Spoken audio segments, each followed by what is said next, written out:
अब हम बात करते हैं बौद्ध धर्म की 4 संगीतियों के बारे में बात करते हैं। किसके बारे में? बौद्ध धर्म की 4 संगीतियों के बारे में बात करते हैं, ठीक है ना। बौद्ध धर्म की 4 संगीतियां, क्योंकि दोस्तों जो ये संगीति है ना, ये बौद्ध धर्म की जो 4 संगीति है, यहां से प्रश्न बनते हैं, ये बहुत ही मोस्ट इंपॉर्टेंट है। बौद्ध धर्म की 4 संगीति, ये भी बौद्ध धर्म की शिक्षाओं में, ठीक है ना।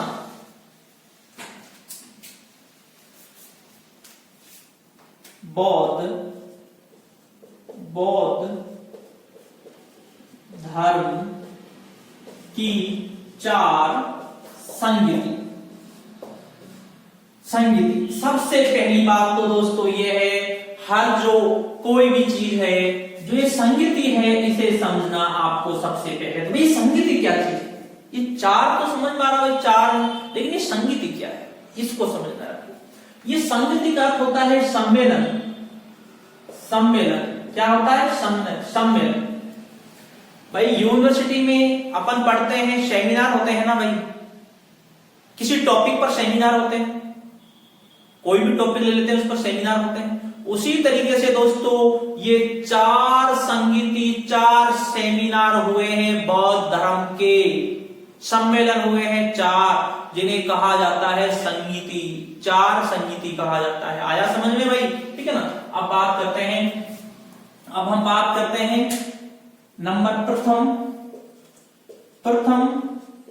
बौद्ध संगीति। हम किसकी बात करते हैं? प्रथम बौद्ध संगीति। समझना कब होती है भाई प्रथम बौद्ध संगीति? समय हम यहां पर नीचे लिख देते हैं। प्रथम बौद्ध संगीति समय की बात करें कब होती है भाई? महात्मा बुद्ध की मृत्यु के तुरंत बाद होती है प्रथम बौद्ध संगीति, ठीक है ना। कब होती है? 483 ईसा पूर्व में होती है। जब महात्मा बुद्ध की मृत्यु होती है उसी समय हो जाती है ये प्रथम बौद्ध संगीति। अब स्थान क्या है भाई? स्थान की हम बात करें तो स्थान क्या है भाई? स्थान है इसका, स्थान क्या आएगा भाई? उस समय जो गढ़ माना जाता था वो क्या माना जाता था भाई? राजगृह माना जाता है, ठीक है। राजगृह में हुई थी भाई। कहां पर हुई थी भाई? राजगृह, ठीक है ना। ये कहां पर है राजगृह? ये भाई बिहार में। कहां पर है? बिहार, ठीक है ना। राजगृह, ये वही राजगृह है जो पाटलिपुत्र था, ठीक है ना, वहीं पर। अब बात की जाए शासक कौन था भाई इस समय? शासक कौन था भाई? शासक इस समय था अजातशत्रु। कौन था? अजातशत्रु शासक था, ठीक है ना। जो कौन से वंश का था? हर्यंक वंश का शासक था। कौन से वंश का था भाई? हर्यंक वंश का शासक था अजातशत्रु। यहां तक हमारा क्लियर बात हो चुकी, ठीक है ना। इसके बाद अब बात की जाती है कि इसका जो अध्यक्ष था, अध्यक्ष कौन था? अध्यक्ष था दोस्तों पूर्ण महाकश्यप। कौन था? पूर्ण महाकश्यप इसका अध्यक्ष था। भाई यहां तक क्लियर हो गया? पूर्ण महाकश्यप कौन थे? इसके अध्यक्ष थे, ठीक है ना। अब बात की जाती है यहां से आगे है इसकी मेन बात तो है जो मोस्ट इंपॉर्टेंट है, ठीक है ना। इसमें कितने लोगों ने भाग लिया? 500 लोगों ने, 500 व्यक्तियों ने भाग लिया। कितनों ने लिया? 500 व्यक्तियों ने, ठीक है ना। इसलिए इसे पंच सदी का भी कहा जाता है। लेकिन अब आपको समझना है इस समय आनंद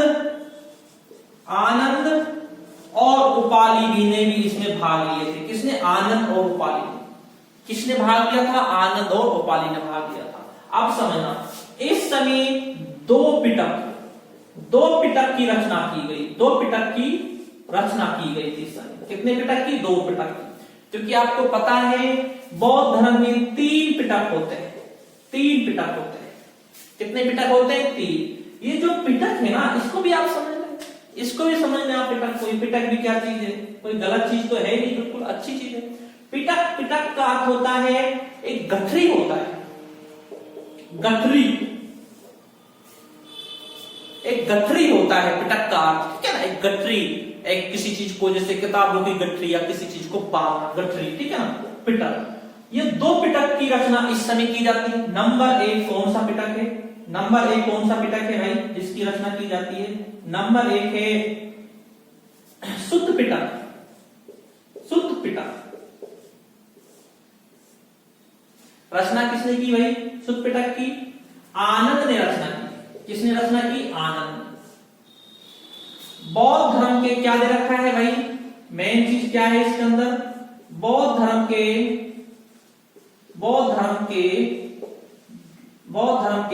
दार्शनिक सिद्धांत है भाई। इसमें क्या है? दार्शनिक सिद्धांत। क्या चीज है भाई? दार्शनिक सिद्धांत है बौद्ध धर्म का। यहां तक क्लियर भाई? कौन सा शुद्ध पिटक? रचना किसने की? आनंद ने की भाई। बौद्ध धर्म के क्या है? दार्शनिक सिद्धांत है। इसके बाद दोस्तों नंबर दूसरा है विनय पिटक। विनय पिटक की रचना किसने की? विनय पिटक की रचना की उपाली ने। विनय, इसमें विनय पिटक में आचार विचार के सिद्धांत हैं, या हम ये कह सकते हैं नैतिक सिद्धांत है इसके अंदर। क्या है भाई? नैतिक सिद्धांत। आया भाई समझ में? क्या सिद्धांत है? नैतिक सिद्धांत है इसके अंदर, विनय पिटक के अंदर। कहने का मतलब ये है हमें दो पिटक की रचना जो की जाती है प्रथम बौद्ध संगति में, दो पिटक हमें मिल चुके हैं, एक तीसरा पिटक बाकी और है जिसकी रचना कब की जाएगी? तृतीय बौद्ध संगति में की जाएगी, जिसे मैं आपको समझाऊंगा। तो यहां तक हो गया दोस्तों हमारा ये पिटक हो गया। तो यहां पर कभी कभी क्या किया जाता है, ऊपर से एक प्रश्न पूछ लिए जाते हैं, कहां पर होते हैं, अध्यक्ष कौन था। ये सीधी सीधी बात है, ये तो आपको हमेशा याद रखनी चाहिए, लेकिन ये है जो ये बहुत अच्छा बात है, ठीक है ना। इसके बाद दोस्तों हम बात करते हैं दूसरी बौद्ध संगति की। कौन सी की बात करते हैं? दूसरी बौद्ध संगति की। दोस्तों मैं थोड़ा बड़े अक्षरों में लिख रहा हूं क्योंकि आपकी समझ में जो आ जाए, क्योंकि छोटे अक्षर इतने दिखाई नहीं देते, इसलिए मुझे बड़ों में लिखना पड़ रहा है, ठीक है ना। नंबर अगला है दोस्तों हमारा है द्वितीय बौद्ध संगति। समय, अगर हम समय की बात करें तो समय कितना है? प्रथम बौद्ध संगति से 100 वर्ष बाद होती है भाई। कब होती है? प्रथम बौद्ध संगति से 100 वर्ष बाद होती है। यह होती है 383 ईसा पूर्व में होती है भाई। कब होती है? 383 ईसा पूर्व में होती है, ठीक है ना। समय आ गया भाई, ठीक है ना। शासक की बात करें, इस समय जो शासक थे, शासक कौन थे दोस्तों? कालासो। कौन थे? कालासो। ये जो दोस्तों जो कालासो जो शासक था, ये कालासोक एक शिशुनाग वंश का शासक था, ठीक है ना। शिशुनाग वंश के शासक था कालासोक। ये बहुत ज्यादा काला था, बहुत ज्यादा ये क्रूर थे, ठीक है ना। बहुत ज्यादा काले थे, बहुत ज्यादा क्रूर थे। इसलिए ये कोवा होता है ना, जो कोवा का रंग वाला था, ये कोवा जैसा होता है, जिसे हम काग भी बोलते हैं, कोवा का रंग था, काला होता है ना, ऐसा था। तो इसे काला कोवा वाला हो गया अशोक, इसलिए इसे काला अशोक नाम पड़ा। काक वर्ण का था, इसलिए काला अशोक नाम पड़ जाता है, ठीक है भाई। हम बात करें स्थान कौन सा था भाई? ये होती है भाई वैशाली में होती है। कहां पर होती है भाई? ये वैशाली में होती है, ठीक है ना। और हम बात करें इसका अध्यक्ष कौन था भाई? अध्यक्ष कौन था? इसका अध्यक्ष था शार्वकामनी। क्योंकि जो ये शार्वकामनी था भाई, ये शार्वकामनी 120 वर्ष के थे, सबसे बड़े बुजुर्ग व्यक्ति थे। कितने के थे? 120 वर्ष के थे, सबसे ज्यादा उम्र के थे, ठीक है, 120 वर्ष के थे शार्वकामनी, इसलिए इसी का अध्यक्ष इसको बना दिया शार्वकामनी को। अब आप यहां पर समझना, 700 लोगों ने इसमें भाग लिया। कितनों ने लिया था? 700 ने। लेकिन इसमें क्या होता है समझना, पूर्व और पश्चिम, इसे समझना है आप, पूर्व और पश्चिम। पूर्व में क्या आता है भाई? पूर्व में आता है वैशाली आ गई, पश्चिम में आ रही है अवंती आ गई भाई। क्या आ गई? अवंती। समझ लेना, ये दोनों चीज बहुत अच्छी। अब भाई जो पूर्व वाले जो लोग थे, उन्होंने क्या किया भाई? पूर्व वालों ने अपने जो सिद्धांत थे जो बौद्ध धर्म के, उनमें क्या कर लिया, परिवर्तन कर लिया।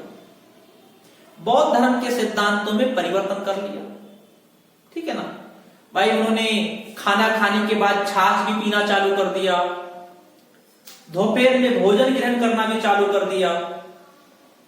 अगर कोई भिक्षा में कोई सोना चांदी देता था तो उसे स्वीकार करना भी चालू कर दिया। एक गद्देदार बिस्तर पर सोना भी प्रारंभ कर दिया। किसने? वैशाली वालों ने, जो वैशाली के जो भिक्षु थे। लेकिन ये जो अवंती के लोग थे, जो अवंती के लोग थे, कहां के? अवंती के जो लोग थे, इन्हें ये चीजें पसंद नहीं आई। अवंती के लोगों ने कहा भाई तो इस तरीके से तो तुम बौद्ध धर्म के तुम पालन थोड़ी कर रहे हो, तुम तो इसको खराब कर रहे हो भाई। दोपहर में भोजन करना, खाना खाने के बाद छाछ पीना, थोड़ा एक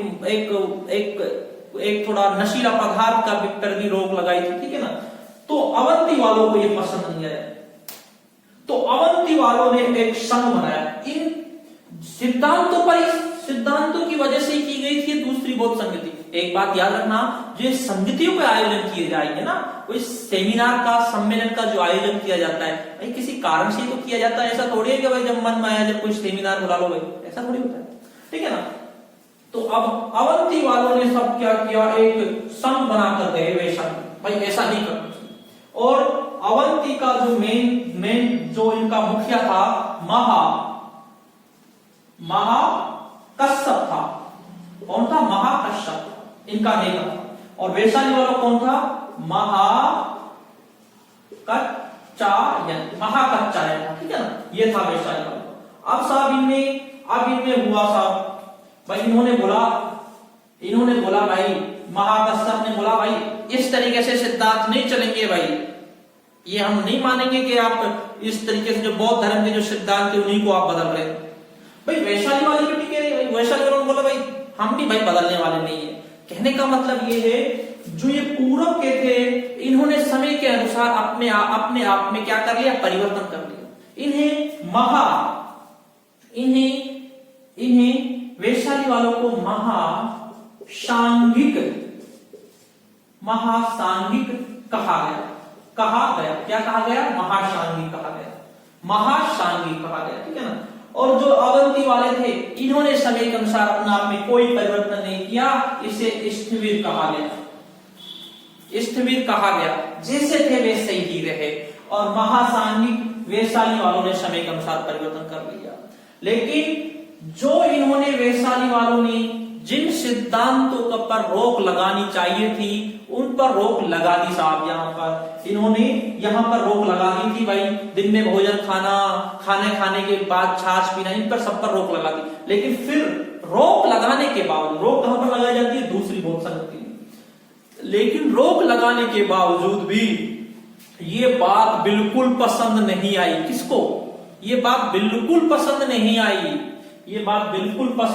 आई। वैशाली की जनता को।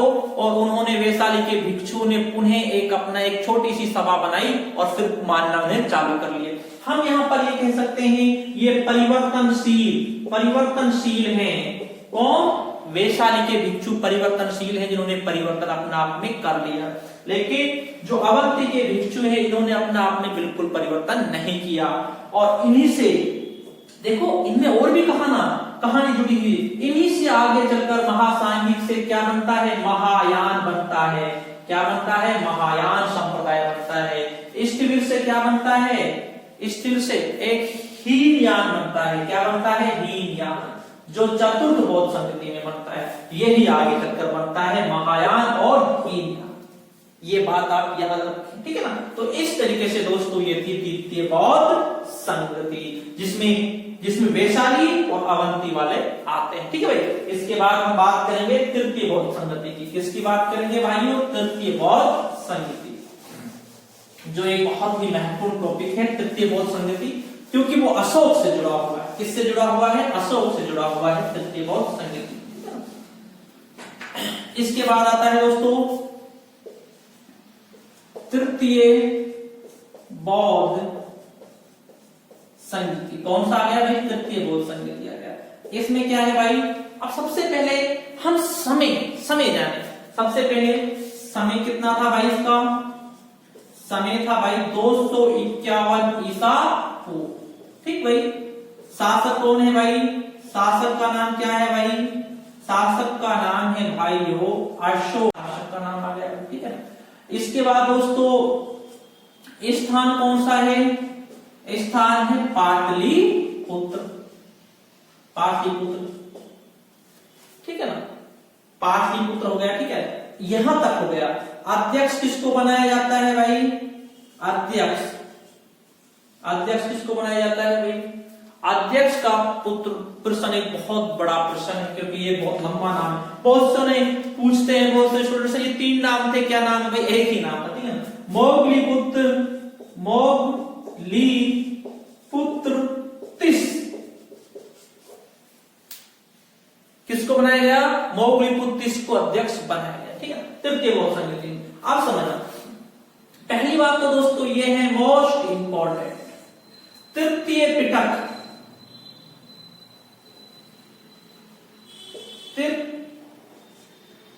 तृतीय पिटक क्या नाम है भाई? अभिधम पिटक। क्या नाम है? अभिधम पिटक। इस समय तृतीय पिटक, अभिधम पिटक की रचना किसने की? मोगलीपुत्र तिस ने। अभिधम पिटक ये भी भाई दार्शनिक शिक्षा से संबंधित है। किससे है? दार्शनिक शिक्षा से संबंधित। ठीक, अभिधम पिटक की रचना यहां पर की। और यहीं पर कथा वत्थु की रचना भी यहां पर किसने की थी भाई? मोगलीपुत्र तिस ने ही की थी। जहां तक हो गया हमारा क्लियर। ठीक है ना? अब आगे समझना, इस समय तक वीर, हम यहां पर यह भी कह सकते हैं जो हीनयान संप्रदाय था। कौन सा हीनयान? जो बौद्ध धर्म चलता आता है उसमें जो मेन संप्रदाय होता है वो हीनयान होता है। भाई महायान तो अभी बना ही नहीं है, तो वर्चस्व किसका है? हीनयान। क्योंकि महायान अभी बना थोड़ी है, महायान तो अभी आगे बनेगा। महायान तो अभी आगे बनेगा, प्रथम शताब्दी में बनेगा, कनिष्क के समय बनेगा। ठीक है ना? तो किसका था? हीनयान का वर्चस्व था। अब समझना, इसमें अशोक ने क्या कहा भाई? अगर कोई भिक्षु या भिक्षुनी कोई पालन नहीं करते हैं बौद्ध धर्म का, तो उसे सफेद कपड़े पहनाकर उसे अपमानित करके बाहर निकाल दिया जाएगा। ठीक है ना? तो इसने अपने तरीके से यहां पर सिद्धांत बनाए जाते हैं, बौद्ध धर्म में सुधार के लिए सिद्धांत बनाते हैं अशोक महान। ठीक है ना? तो ये थी तृतीय बौद्ध संगति। इसके बाद दोस्तों जो मोस्ट इंपॉर्टेंट है वो है हमारी चतुर्थ बौद्ध संगति। कौन सी है दोस्तों? चतुर्थ बौद्ध संगति है जो बहुत ही मोस्ट और इंपॉर्टेंट है। चतुर्थ बौद्ध संगति, चतुर्थ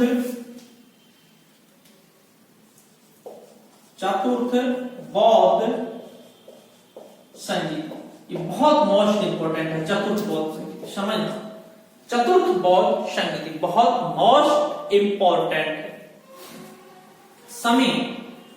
समय की बात करें हम, समय कितना है भाई? 102 ईस्वी। अब ईस्वी आ गया है भाई, ये 585 वर्ष बाद, 585 वर्ष बाद होती है।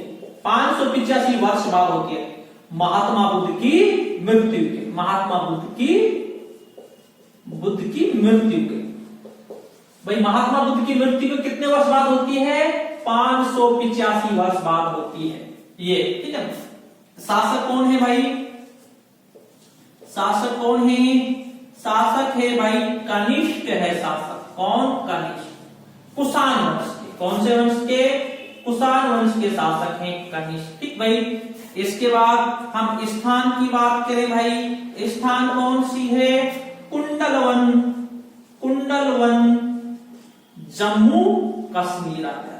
कौन सा आएगा? जम्मू कश्मीर आ गया। ठीक है ना? और एक बात याद रखना, जो इंडोनेशिया के जो साक्ष्य हैं वो जालंधर बताते हैं। क्या बताते हैं? जालंधर बताते हैं। कहां के? इंडोनेशिया के। ठीक है? इंडोनेशिया। भाई इंडोनेशिया में भी बौद्ध धर्म का वर्चस्व था पहले, ठीक है ना, इंडोनेशिया, ठीक है ना। अब अध्यक्ष की बात की जाए, अध्यक्ष की बात की जाए तो अध्यक्ष कौन था? वसुमित्र। कौन था? वसुमित्र, ठीक है ना, वसुमित्र। लेकिन इसमें दोस्तों एक उपाध्यक्ष भी था, उपाध्यक्ष, ठीक है ना। उपाध्यक्ष का नाम क्या था? आशुघोष। क्या नाम था? आशुघोष था उपाध्यक्ष, ठीक है ना। यहां तक हमारा क्लियर हो गया, ठीक है। अध्यक्ष हो गया, उपाध्यक्ष हो गया, ठीक है, यहां तक हमारा क्लियर हो गया। दोस्तों समझना आप जो मोस्ट इंपॉर्टेंट है वो ये है, इस समय महायान संप्रदाय का उदय हुआ। महायान संप्रदाय का उदय हुआ। किसका उदय हुआ? महायान संप्रदाय का उदय होता है। कब? प्रथम शताब्दी में, कनिष्क के समय। अब ये जो महायान जो संप्रदाय है यह एक सुधारवादी है। क्या है? सुधारवादी। ये सुधारवादी है महायान, ठीक है ना। इस महायान, क्योंकि जो महायान है ये बाद का बना हुआ है, सुधारवादी है, और जो हीनयान है वो जो पहले से ही चला रहा था वो था हीनयान, और ये है सुधारवाद, ठीक है ना, महायान। अब आप समझना भाई, एक सीधी सी बात है, सीधी सी बात है, जो प्रथम बौद्ध संगति हुई थी, प्रथम, द्वितीय और तृतीय, ये जो बौद्ध संगति हुई थी भाई, इस समय तो महायान संप्रदाय था ही नहीं, तो क्या था? हीनयान संप्रदाय था, जो हीनयान जो पहले से चला रहा है, और महायान जो प्रथम बौद्ध संगति, इसमें चतुर्थ बौद्ध संगति में चलता है कनिष्क के समय, ठीक है ना। तो कहने का मतलब यह था, हम अजातशत्रु को पढ़ते हैं, बौद्ध धर्म को मानने वाला था, और संप्रदाय हीनयान। कालाशोक बौद्ध धर्म को मानने वाला था, हीनयान। अशोक बौद्ध धर्म को मानने वाला था, संप्रदाय हीनयान। कहने का मतलब था भाई ये हीनयान को ही मान रहे, क्योंकि उस समय क्या था भाई, महायान तो था ही नहीं। महायान का उदय कब होता है भाई? कनिष्क के समय होता है महायान का उदय, ठीक है ना। और अगली बात, इस महायान संप्रदाय ने ही महात्मा बुद्ध की मूर्तियां बनवानी प्रारंभ की थी। और हम यहां पर यह कह सकते हैं, शासक कनिष्क ने बुद्ध की मूर्ति बनवानी प्रारंभ की थी। क्या की थी? महात्मा बुद्ध की मूर्तियां बनवानी प्रारंभ की थी। और हम यहां पर जब कनिष्क को पढ़ेंगे उस समय भी हम समझेंगे, लेकिन थोड़ा सा मैं आपको समझाऊं। भारत में एक मथुरा शैली थी, जिसमें क्या किया जाता था? मूर्तियां बनाई जाती थी। जैन धर्म एक मथुरा शैली थी, थोड़ा समझा देता हूं। मथुरा शैली जिसमें जैन, बौद्ध और हिंदू धर्म की मूर्ति बनाई जाती थी मथुरा शैली में। एक कौन सी थी? एक मथुरा शैली हो गई, और एक दूसरी शैली और भी थी, आपने नाम सुना हो तो, मथुरा शैली, और एक दूसरी शैली थी जो पेशावर में चलती थी, ठीक है ना। मथुरा शैली और एक पेशावर में चलती थी, जो पेशावर में जो बनते थे पेशावर, ठीक है ना। तो यहां पर केवल बौद्ध धर्म की मूर्ति बनाई जाती थी। किसकी बनाई जाती थी? बौद्ध धर्म की मूर्तियां बनाई जाती थी।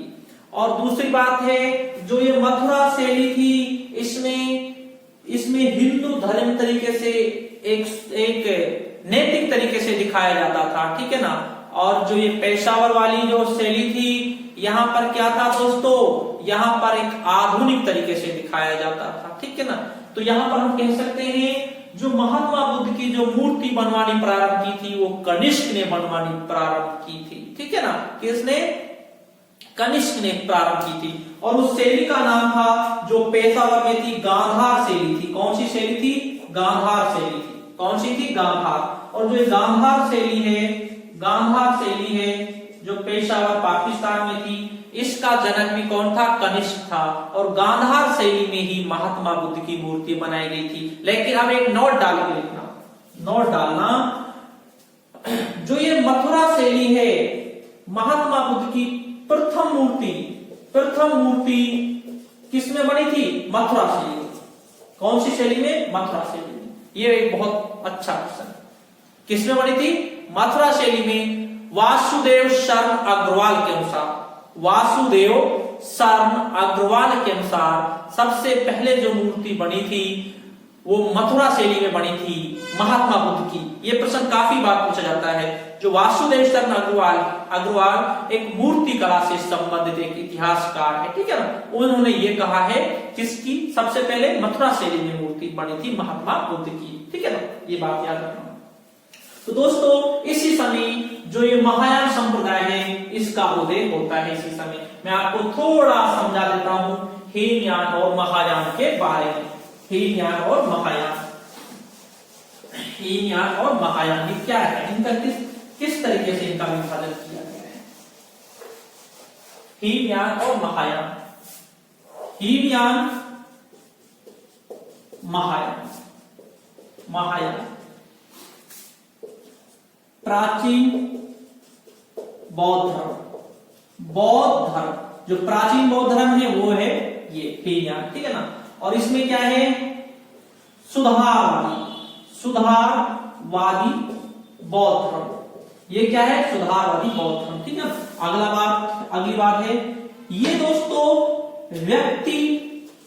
व्यक्तिवादी, ये कौन सा है, केवल एक व्यक्ति खुद ही मोक्ष प्राप्त करे उसकी शिक्षा इससे मिलती है।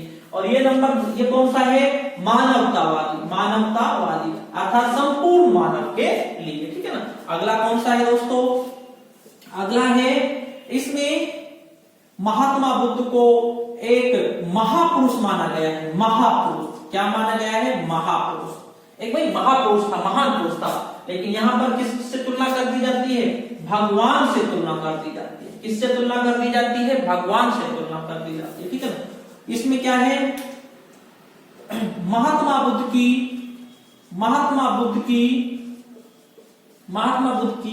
मूर्ति नहीं बनाई जाती। इसमें जो महात्मा बुद्ध की थी वो मूर्ति नहीं बनाई जाती, यहां पर मूर्ति बनाई जाती है, अर्थात मूर्ति बनाई जाती है। सबसे पहले मूर्ति महायान वालों ने ही मूर्ति बनाई जाती है, यहाँ पर मूर्ति बनाई नहीं जाती। केवल उसके जो प्रतीक चिन्ह होते थे जैसे धर्म चक्र प्रवर्तन, उन प्रतीक चिन्हों को ही पूजा जाता, ठीक है ना। यहां तक हो गया क्लियर, ठीक है। इसके बाद आता है ये आत्मा में विश्वास नहीं करता। किसमें विश्वास नहीं करता, आत्मा में विश्वास नहीं करता। एक मोस्ट इंपोर्टेंट है, ये आत्मा में विश्वास करता है, ठीक है। ये हीनयान और महायान, ठीक है भाई। यहां तक अब आपकी समझ में आ गए होंगे। तो दोस्तों ये थी हमारी बौद्ध धर्म की दूसरी क्लास। अगर आपने ये क्लास देखी है दूसरी, तो आप पहली क्लास को भी देखें, क्योंकि उसमें आपको जो महात्मा बुद्ध के जीवन चरित्र के बारे में उसमें आपको अच्छी तरह समझा रखा है। तो दोस्तों ये थी हमारी दूसरी क्लास बौद्ध धर्म की शिक्षाएं संबंधित। उम्मीद करते हैं कि दोस्तों आपको पसंद आई होगी। और दोस्तों अगर फिर भी आपको कोई प्रॉब्लम है, कुछ पूछना चाहें आप, तो दोस्तों आप कमेंट कर सकते हैं और पूछ सकते हैं। इंशाल्लाह आपको जरूर जवाब दिया जाएगा। ठीक दोस्तों, शुक्रिया दोस्तों, धन्यवाद।